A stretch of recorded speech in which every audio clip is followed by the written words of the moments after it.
So is this the same one that your brother have? No. Everybody gets different things. He go from the lungs. Everybody have different criteria in their bodies, etc. Whatever life they live, you know. That's how they go. I guess so. I used to have a brother-in-law, man. This guy was like well, I won't say the word animal. He was stubborn as a mule. And he was as big as this guy here. Mm-hmm. Drink, smoke, work in the icebox. He said, what causes death? Cancer of the brain. Mm-hmm. You know? And I went by his bedside, look at him. He was off and on, off and on. When you got cancer of the brain and they meet that, he off and on, yeah. And he died, that dirty brother. Mm-hmm. I didn't meet him. Yeah, and you could talk, man. I never seen nobody drink liquor like that yet. I said he used to go in his brains. And the cigarette. You never smoked though?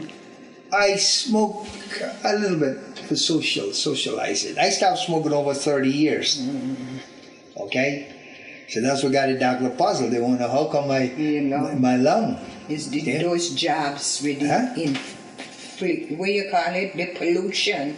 Pollution? In the jobs. I don't know. I don't know what it is. Anyway, that's the worst pain I was feeling until these last couple of days. Mm-hmm. When your lung pain and you're some bad pain. Mm-hmm. Hurt all the way around to the back here, can't raise your arm. So you're going to see these specialists and these doctors. Mm-hmm. But these Indian doctors, they're very good. These Bandaris don't play around. But my doctor will look after the urologist. He's Jamaican, young Jamaican. He looks just like Percy. Young big man, they say, make a lot of joke. Like Percy. Percy makes a lot of just like Percy. Yeah. But you seem to be handling it, you have good spirit. Well, this is early yet. I have not a spirit but to be with mine, baby. Yes. I got to face me. You got to face you. Me and the great Almighty. So let me ask you a couple of questions if you don't mind. What? I always have asked those questions. Yeah. So tell me a little bit about the Almighty. Who is the Almighty to you? Who is he or she? Who, the Almighty God? Yeah. That's something I don't believe in. A powerful he or she, but I think it's a he who controls everything in the dark of the night, in the last minutes of things. That's my belief.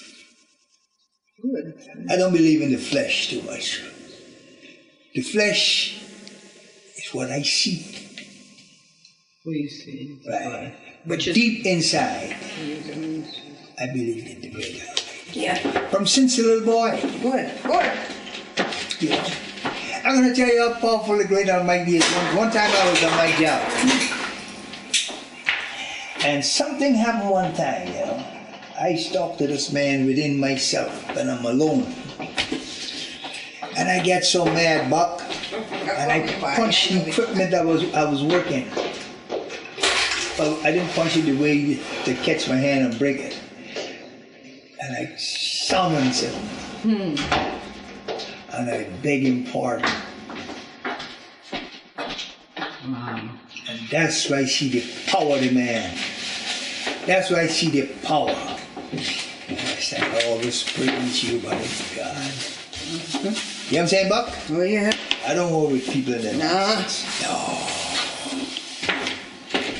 I don't worry with people.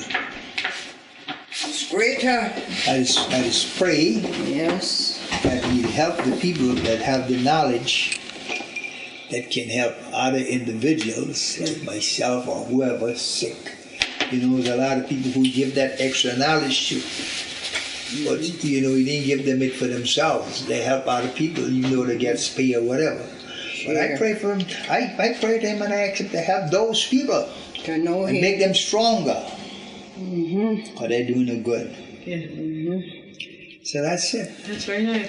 So, what do you think about us right now with about family? You know, sometimes family don't quite get it because maybe. Well, I don't know what you mean by quite get it. What respect. And family could mean anyone. It could mean the community. Family got to live their life too. You know, I'm not asking them to do anything for me that they can't do. I'm not asking them to put themselves out of the way to look after me. They don't owe me anything. I don't owe them anything. But there's one person I owe something to. That's that man up there. What do you think we owe him, the man up there? What is it that we owe him? Read the Bible and tell what we owe him. Obedience, the 10 Commandments. Those are the things. You live by them, To love right. you're all right. And to do the right things. Yes, that's in the 10 Commandments. And not that alone. You see, I can tell you something. To do the right thing is not only. Sometimes you might do a guy a right thing. You think you're doing a guy a favor, but the guy, he's tough. He's ungrateful. He don't care. He hurt you. See, you mustn't be hurt. Nah. When he hurt you, you look at him. He gonna give you the blessings that he don't. The flesh wouldn't give you a blessing. Very rare. So how do we live with the flesh? Because that's. But you have to live with it. How do we live with that? Well, you have to live with the flesh to some point. To some point. But the main thing is that you have to live with it's you. Man in the mirror. You cannot kid yourself and look at somebody else. Who are you kidding? I first. You got the great Almighty than me. Even if I got a son and a daughter, the difference will come between. But I first. That makes sense. So. It always makes sense what I do. Yes. So now, as you going through you bringing some wisdom here, wisdom that we all sometimes need in times of challenges, pain, challenge. Yeah. What would you want to share with you, not just you, because you're sharing this, but for us to continue to carry on? Well, no, my content is you live your life the way you see suitable for you. But I'm not saying for you to live an abominable life and think that you know. But always remember, there is somebody more higher than you, and that's the great Almighty God. Yes. So you see, when a person young and strong, they don't care. When I was young and strong, I mean, I believe in God. I had God in my body. But I didn't care. But then again, somebody used to say to me, hey boy, just like that, calm down. You can get into trouble if you listen to something. You listen to that voice. And when they come, I make some. And a lot of my friends say, hey man, what? I said, well, man, I had to go, man. And, you know, oh, you should have been here. So say, yeah. That's how it was. That's good. What would you say has made you the rock star you are? That you've got it, you got it in the sense that you know who you're here to serve and so forth. But what is it about you that kept you so focused on serving the Almighty? Well, I'm gonna tell you something.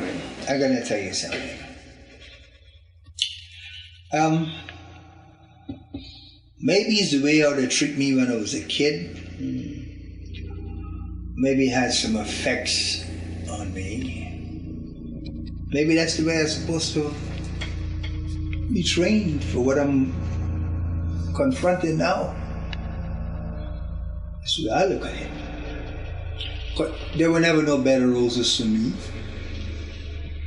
And when I go there and I look for something, it was always my mother and my family. My in-laws then was but then I had no family. I had mother and father, sisters and brothers. But they were the ones I was focusing on. Someday that they're gonna, I had a feeling you folks had some kind of confidence and some kind of ability within yourself to do good. Mm-hmm. So, why keep you back? Go ahead and make progress. That's it. There's nothing else I could have done. Wish you good luck and everything, you know what I mean? And that's how I look at life. Mm-hmm. I not believing in keeping anything down.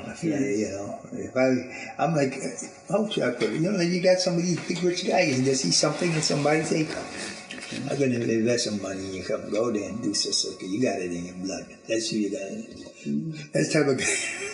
You take a chance. Yeah. But I wasn't looking back for anything. I figure I'll get something. Because the great Almighty say you do good, good will meet you in some form or the other. Yeah. It mightn't come there tomorrow or next year, but it's there in the book.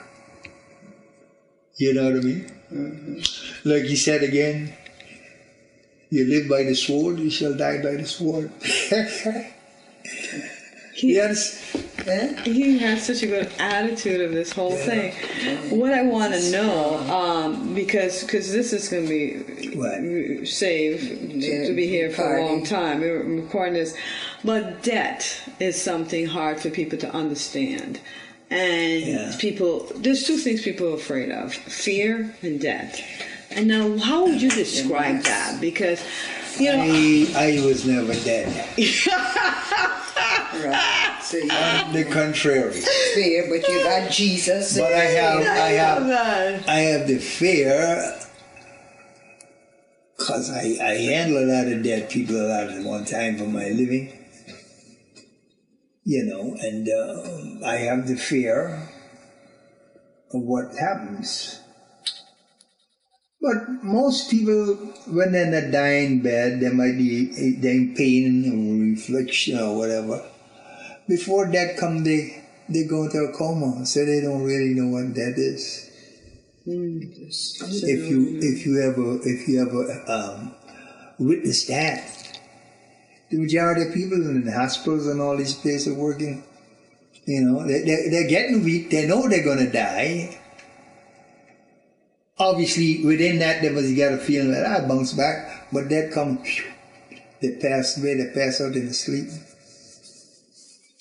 And all I get a call, Mr. Greenidge, you want to go to room so, and fix up so for the morgue? A couple of minutes ago, I saw the person was dying. They were going out. They weren't conscious of what was happening, but they were dying. You understand what I mean? That's the way I look at it. But anyway, we're not here to talk about death. People raised their windows and listened as we passed. The world was dark and quiet. The dew was on the grass. That's how it was.